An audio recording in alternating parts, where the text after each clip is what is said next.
And subscribe my YouTube channel. चलिए आगे बढ़ते हैं। यदि आप मुझसे टेलीग्राम पे जुड़ना चाहते हैं तो टेलीग्राम पे लक्ष्य विथ भावेश गजपाल लिख के सर्च करेंगे तो आपको मेरा चैनल मिल जाएगा। साथ ही यदि आप मुझसे फेसबुक पे जुड़ना चाहते हैं तो ज्ञानदा ट्यूटोरियल्स महासमुंद लिख कर सर्च करेंगे तो आपको मेरी कोचिंग संस्था मिल जाएगी। आप उसमें मुझसे जुड़ सकते हैं। टेलीग्राम पे मैं फर्दर आगे क्विज़ के क्वेश्चन और वीडियोस के लिंक भी डालता हूं, तो आप उससे जुड़कर पूरे वीडियोस की लिंक एक साथ प्राप्त कर सकते हैं। साथ ही यूट्यूब पे मेरे चैनल को सब्सक्राइब कीजिए और शेयर कीजिए। धन्यवाद। हेलो दोस्तों, नमस्कार। चलिए आगे बढ़ते हैं। आज के इस टॉपिक में हम छत्तीसगढ़ के आधुनिक इतिहास का पार्ट 13 पढ़ने वाले हैं। इसके पहले मैंने 12 पार्ट के वीडियो बना रखे हैं, जिसके लिंक प्लेलिस्ट के लिंक छत्तीसगढ़ का आधुनिक इतिहास के नाम से मैंने डिस्क्रिप्शन बॉक्स में दे रखे हैं। या तो मेरे चैनल पे आप प्लेलिस्ट पे जाएंगे तो छत्तीसगढ़ का आधुनिक इतिहास का प्लेलिस्ट मिलेगा। उसमें पूरे 12 के पार्ट 12 पार्ट मराठा से लेकर अब तक लाइन से मिलेगा। लाइन से देखते जाइए, कॉपी में नोट करते जाइए। बहुत इंपॉर्टेंट है। सीजीपीएससी मेंस के परिप्रेक्ष्य से भी बहुत सारा इंपॉर्टेंट है टॉपिक आपको मिलेगा, क्योंकि मैं डिटेल थोड़ा पढ़ा रहा हूँ, डिटेल से थोड़ा कम पढ़ा रहा हूँ। आप अपने शब्दों में उसको जोड़कर लिख सकते हैं। चलिए, सभी मानक पुस्तक से तैयार किए गए हैं। 2-3 मानक पुस्तकों को मिलाकर मेरे द्वारा यह सार संग्रह तैयार किया गया है। ये सभी ऑथेंटिक सोर्स से हैं, गवर्नमेंट की बुक, गवर्नमेंट की मान्यता प्राप्त पुस्तकों से हैं। चलिए आगे बढ़ते हैं। आज के इस टॉपिक में आज हम बंगाल विभाजन एवं छत्तीसगढ़ पर उसका प्रभाव तथा माधवराव सप्रे को कारावास के बारे में पढ़ने वाले हैं। पूरा डिटेल पढ़ाऊंगा, क्यों, कैसे, किस प्रकार ये होता है। तो साथ साथ आप टेलीग्राम में जुड़िए। टेलीग्राम में मैं एमसीक्यू के क्वेश्चन डाल रहा हूं, नेट से क्वेश्चन भी डालूंगा, जिसमें आप पोल के माध्यम से उसमें पोल करके जुड़ सकते हैं एमसीक्यू से। उससे आपको बहुत सारा फायदा होगा। तो टेलीग्राम चैनल पर जुड़िए। लक्ष्य विद भावेश गजपाल टेलीग्राम में टाइप करेंगे तो आपको चैनल मिलेगा। मेरा चैनल का लोगो आपको दिख रहा होगा साइड पे, तो आप उससे जुड़ सकते हैं। बंगाल विभाजन एवं छत्तीसगढ़। 19 जुलाई 1905 को बंगाल विभाजन की घोषणा शिमला में कर दी जाती है। तत्कालीन वायसराय लॉर्ड कर्जन होते हैं। बंगाल विभाजन के पीछे बहुत बड़ी राजनीति है, जिसमें जो बंगाल क्षेत्र था उसको पूर्वी बंगाल और पश्चिम बंगाल में बांटने के लिए था। पूर्वी और पश्चिमी के अंतर्गत अधिकतर हिंदी भाषी आते थे, और जो पूर्वी के अंतर्गत बंगाली भाषी, जिसमें मुस्लिम बहुल इलाका था, ये जातिवाद को बढ़ावा देना था। जातिवाद को क्या बोलना चाहिए आपका, हिंदू और मुसलमानों को बंटवारा करना था, जिसमें मुस्लिम बहुल क्षेत्र पूर्वी भाग में और हिंदू बहुल क्षेत्र पश्चिमी भाग में बंटवारा करने के परिप्रेक्ष्य से यह विभाजन किया गया था। ये भारतीय इतिहास से जोड़ रहा हूं, याद रखिएगा।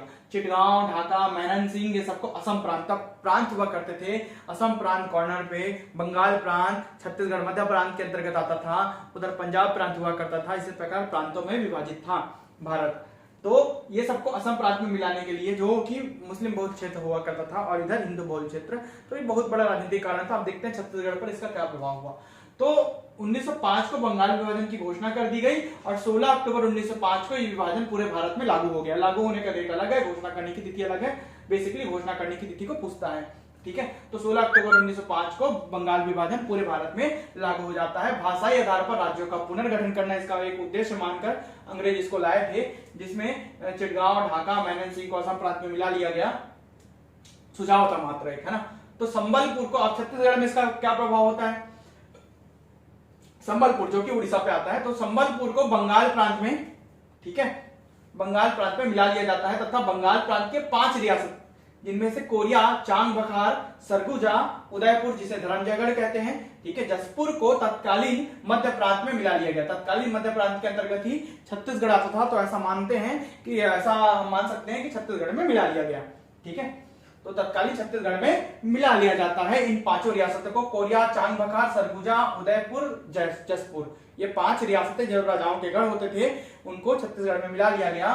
तो इस प्रकार छत्तीसगढ़ का सर्वप्रथम मानचित्र जो है, ये सर्वप्रथम मानचित्र जो बनाया गया था 1905 में तैयार हुआ, और ये ऐसा हम मान सकते हैं। 1905 में जैसे इनको मिला लिया गया, तो ऊपर के छत्तीसगढ़ का मुंडी बन गया, नीचे तो ऑलरेडी है ही, है ना। दक्षिण कौशल का इलाका पहले दक्षिण कौशल था, उसका 1905 में मिलाने के बाद उसका सर भी तैयार हो गया। सर के क्षेत्र में, उत्तरी क्षेत्र में कोरिया, चांग बखार, सरगुजा, उदयपुर, जसपुर शामिल हो गए।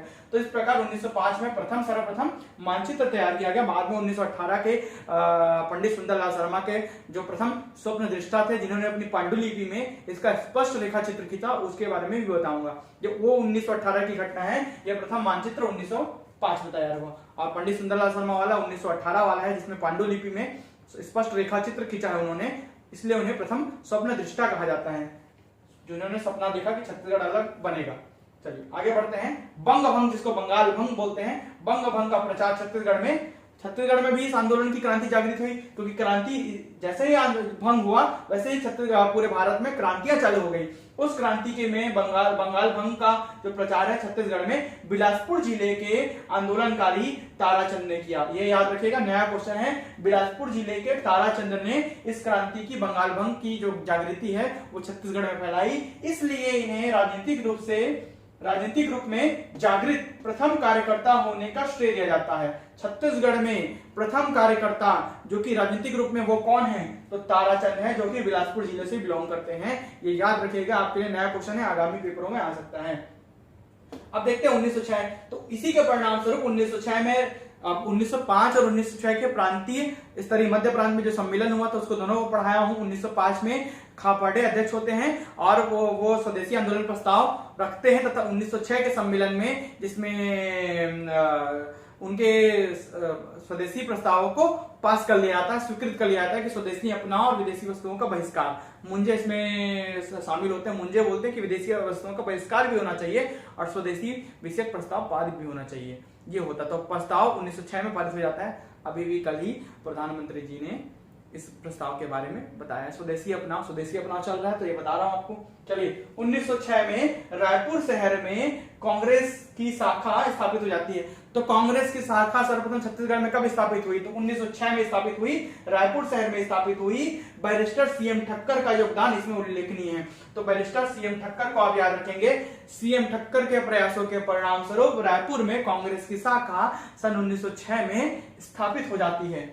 ये देखिए, रायपुर में कांग्रेस की शाखा सन 1906 में स्थापित हो जाती है सीएम ठक्कर के परिणाम स्वरूप। अधिकतर जो समय महत्वपूर्ण जो आंदोलनकारी हैं वो बैरिस्टर ही हुआ करते थे छत्तीसगढ़ से, पढ़े लिखे लोग। तो माधवराव सप्रे को कारावास, इसके बारे में अब स्टोरी आगे बढ़ते हैं। माधवराव सप्रे को कारावास की क्या कहानी है?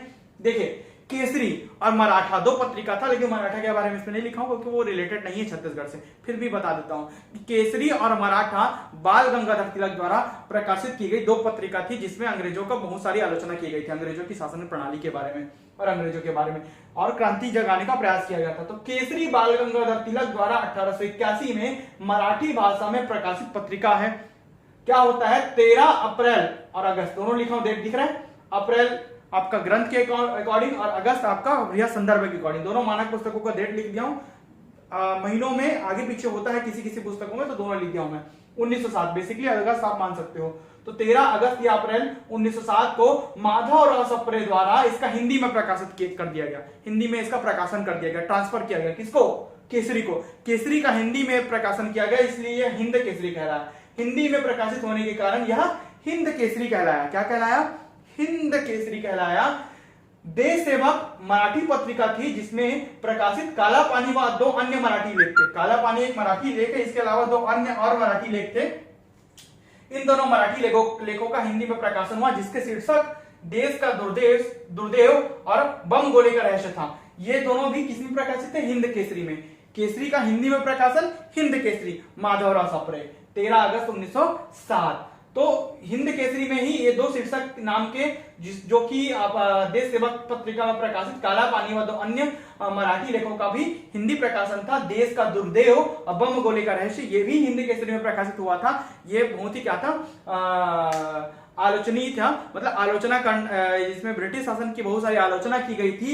उनके उद्दंडता के बारे में बताया गया था, उनके नृशंसता के बारे में बताया गया था, साथ ही उनके कूटनीतिक तौर तरीकों के बारे में, क्रांति लाने के बारे में भी इसमें बताया गया था। तो ब्रिटिश शासन की आलोचना इसमें की गई थी, जिसके कारण माधवराव सप्रे पर कानूनी कार्रवाई की जाती है और 21 अगस्त 1908 को सप्रे जी गिरफ्तार कर लिए जाते हैं। डेट लिखा है 21 अगस्त 1908 को माधवराव सप्रे को गिरफ्तार कर लिया जाता है ब्रिटिश विरोधी लेख लिखने के कारण और क्रांति भड़काने के कारण।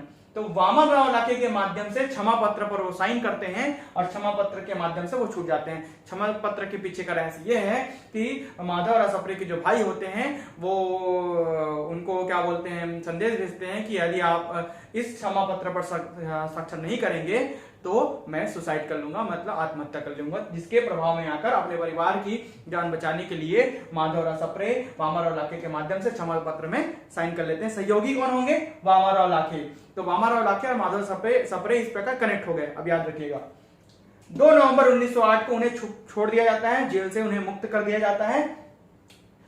इस जो पत्रिका की उनको प्रेरणा या जेल जाने की उनको प्रेरणा या उनके साथ जो व्यवहार हुआ वो किससे कनेक्टेड है? तो ये बाल गंगाधर तिलक से कनेक्टेड है। उनके प्रेरणा स्रोत कौन होते हैं? बाल गंगाधर तिलक होते हैं। कैसे होते हैं देखिए, शिवाजी और अफजल खां और प्लेग कमिश्नर की आलोचना उन्होंने की थी, जिसके लिए 1897 में 18 माह की बाल गंगाधर तिलक को सजा हुई थी। साथ ही देश का दुर्भाग्य एक लेख लिखा था, जिसके लिए 1908 में 6 वर्ष का कारावास हुआ था। किनको? बाल गंगाधर तिलक को। इस प्रकार तिलक भी ब्रिटिश विरोधी लेख लिखने के लिए जेल जाते रहे हैं, चाहे वो 18 माह हो चाहे वो 6 वर्ष का हो। तो इस प्रकार माधवराव सप्रे के प्रेरणा स्रोत कौन थे? बाल गंगाधर तिलक थे। तो ये वीडियो आपको कैसा लगा? वीडियो को लाइक कीजिए, शेयर कीजिए, साथ ही टेलीग्राम चैनल से जुड़िए। आगे मैं सूरत विभाजन और छत्तीसगढ़ के प्रभाव, पंडित सुंदरलाल शर्मा के प्रभाव, सब के बारे में बताने वाला हूं विथ डिटेल, विथ मानक सोर्स। वीडियो में अंत तक बने रहने के लिए धन्यवाद।